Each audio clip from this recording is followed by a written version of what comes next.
বিগত সরকার দেশের স্বাস্থ্য ব্যবস্থাকে ধ্বংস করেছে। তারা উন্নয়নের নামে হাজার কোটি টাকা লোপাট করেছে। কিন্তু স্বৈরতান্ত্রিক ব্যবস্থা আর হাসপাতালে চলতে দেয়া যাবে না বলে হুঁশিয়ারি দিয়েছেন বৈষম্যবিরোধী ছাত্র আন্দোলনের অন্যতম সমন্বয়ক হাসনাত আব্দুল্লাহ। আর স্বাস্থ্যের অতিরিক্ত মহাপরিচালক জানিয়েছেন ৯০ দিনের মধ্যে স্বাস্থ্য খাতে পরিবর্তন দৃশ্যমান হবে। শফিকুল ইসলামের রিপোর্টে দেখুন বিস্তারিত। কোটা সংস্কার আন্দোলনকে ঘিরে আহতদের দেখতে রাজধানীর বেশ কয়েকটি হাসপাতাল পরিদর্শন করেন বৈষম্য বিরোধী ছাত্র আন্দোলনের সমন্বয়করা। কুর্মিটোলা হাসপাতাল পরিদর্শন শেষে হাসপাতালগুলোর অব্যবস্থাপনা তুলে ধরে দ্রুত সংস্কারের হুঁশিয়ারি দেন তারা।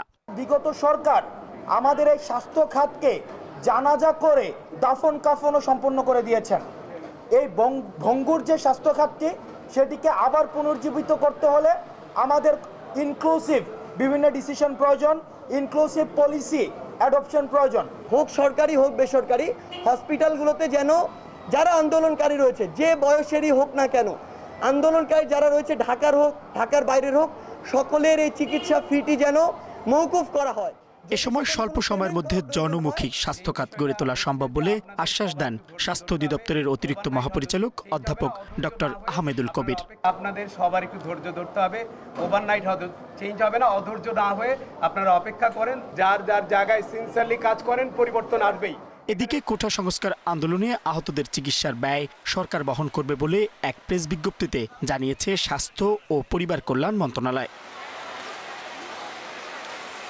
Mohammad Shafiqul Islam, Asian television, Dhaka.